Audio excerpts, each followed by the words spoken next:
ঘর থেকে উঠায় তাকে আগুন দিয়ে জ্বালানো হয়েছে। আমি জানতে চাচ্ছি, যারা জ্বালিয়েছেন আপনারা কি হিন্দু?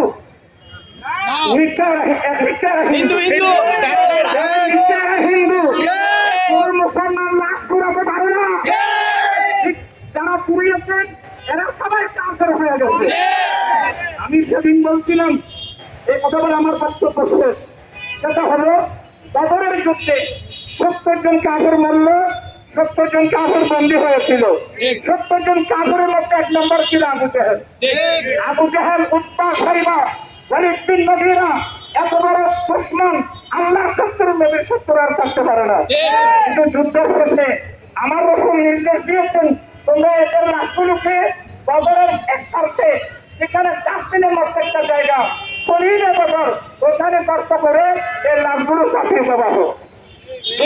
লাশ পুরানো যদি প্রয়োজনটা থাকতো, তাহলে আমার রাসূল সেদিন নির্দেশ দিতেন এই কাফেরদের লাশগুলো পুড়িয়ে দেওয়া হোক। আমার রাসূল সেই নির্দেশ দিয়েছেন।